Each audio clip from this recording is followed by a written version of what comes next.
Hello there guys, my name's Michael and in this video lesson we're going to be talking all about bar chords and how to play them.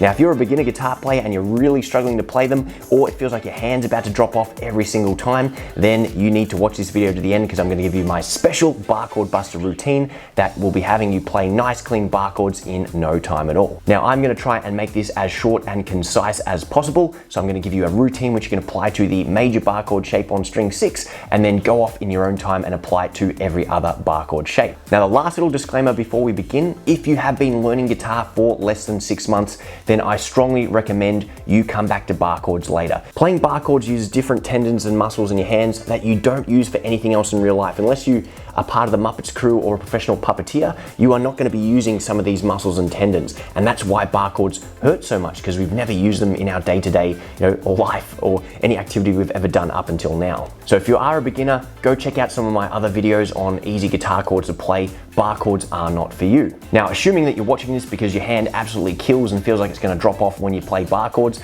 or the fact that you can't get them ringing out nice and clear, let's dive into the routine. Now there's two common problems when it comes to learning bar chords. The first one is a result of the fact that this side of our finger, which we're going to be barring with, is nice and squishy. And you can imagine grabbing a marshmallow and squishing against the strings and trying to fret notes with a marshmallow. It's just not going to work. The strings are just going to squish back into it and no fretting is going to be occurring. That's exactly what happens when you try and bar and you don't have a callus on the edge of your finger.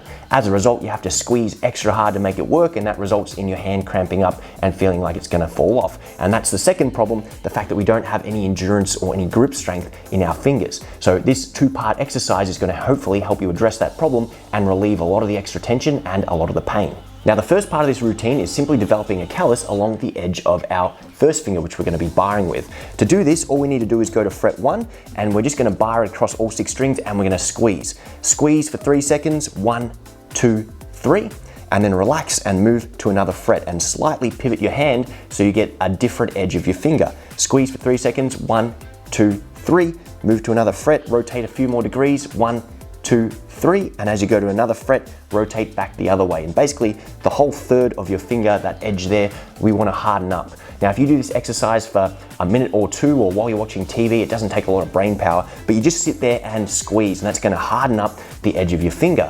When that hardens up and develops a bit of a callus in the next week or two, what's going to happen is you won't have to squeeze anywhere near as hard, because when you basically squeeze and make the bar, it's going to fret the notes properly instead of just squishing back like the marshmallow analogy we gave before. So incorporate that into your practice routine, and again, it's something you can do passively while you're watching TV or YouTube videos, and something that doesn't require much brain power. Now the second part of our bar chord buster routine is going to involve making the bar chord shape one finger at a time. We're going to work on each finger in isolation and develop the strength we need to play the full shape. To begin, we're going to take our first finger and bar it across all 6 strings at fret number 5. Fret 5, fret 7, they're good starting points because there's a lot less tension than fret 1 and a lot more space than fret number 10. So you bar it across all 6 strings and you squeeze as hard as you need to, so that when you pick each string one by one, you hear them all ringing out nicely like this. If you can't get them ringing out nicely, you need to squeeze extra hard until it does. And when you combine this with a callus exercise we did previously, hopefully after a week or two, that's going to start ringing out every single time. It can happen much shorter than that. This can happen in day 1, so don't lose heart if it's not happening straight away or feel like, oh my God, Michael said it's going to take 2 weeks. Don't worry about that. Just focus on squeezing really hard and making it work. And as a little strategy, you can also add your second finger on top for a little bit of extra finger strength in the short term. So once you can get that ringing out, you're going to do 10 strum mute lifts. You're going to bar your finger, you're going to strum all 6 strings, you're going to mute it, you're going to lift it, you're going to put it back down. Strum it, mute it, lift it, back down, strum it, mute it, lift it, back down, and you're going to repeat that 10 times. Once you've done that, it's time to add in your second finger. So you make the bar shape, you add in your second finger to where it would go in the major shape. That's going to be string number 3, fret number 6, and then once again, we're going to pick every string in isolation. If you're hearing this sound, it means you need to squeeze harder. So squeeze as hard as you can, squeeze the absolute bejesus out of the guitar until it's ringing out nicely like that. And once you get it ringing out, you're going to go back to strum, mute, lift, strum it, mute it, lift it, back down, and you're going to do 10 of those. So what you do once you've done this is you bring in your third finger and we add that to the shape. So once again, we pick them all in isolation. If you hear a buzz sound, squeeze harder. And once it's ringing out nice and clear, you go and do 10 strum mute lifts. Notice when I lift, how I don't throw my fingers away. I'm not trying to refret the shape from scratch every single time. I'm maintaining the shape and maintaining the muscle memory. I'm training my hand to make a particular shape, and every time I want to play the chord, my hand will hopefully reflexively go to that chord shape. But once we've done that with the third finger, we are going to add in the pinky finger. Pick it one by one. Hopefully it's ringing out nice and clearly, and then move on to your strum mute lifts. Strum it, mute it, lift it, back down,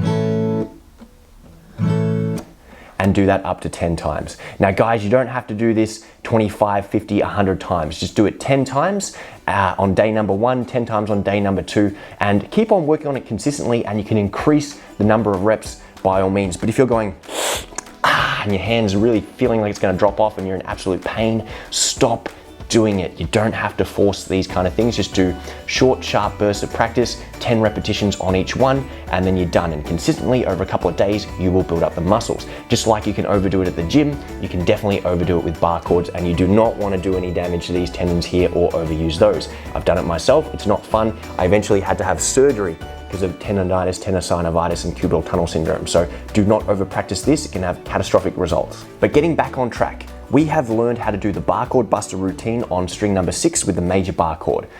By default, if you just take your second finger out, you can also practice the 6-string minor bar chord. And you know what the routine is? Go one finger at a time. You can do the minor bar chord on string number 5 just by moving your shape down from the 6th string there. And of course, if you want to try the major bar chord, you can do that as well. Last little point about the major bar chord, if you don't have a flexible knuckle on your 3rd finger and you can't bend it all the way back, don't worry. Just play strings 5, 4, 3, 2. That is perfectly valid. A lot of people, beginners especially, get worried that they can't bend it back. You know, I'm a professional player. I've been a professional guitar player for the last 15 years. I cannot make that chord shape. If I really need to, I'll add my 2nd finger, my 3rd finger, my pinky, and play it this way if I'm in the studio and I must have that note. But generally in my day-to-day guitar playing and live on stage, I will just deliberately only pick 4 strings for that shape there. But there you have it, guys. That is my Bar Chord Buster routine. As you implement this, just be aware that it does take a couple of months to get really comfortable with your bar chords. Just like going through physical changes at the gym and developing bigger muscles consistently over time, we've got to do the same thing with our fingers. Yes, it's going to hurt in the beginning. Yes, it's going to sound pretty bad for a couple of weeks, if not a couple of months. But if you stick with this consistently, it will develop much quicker, and before you know it, you'll be playing fantastic bar chords. Most importantly, you'll be playing them pain-free. So if you found this video helpful, make sure you smash the like button, press that subscribe button as well, and ring the notification bell so you can keep up to date with all the great lessons I have for you. Thank you very much and happy practicing.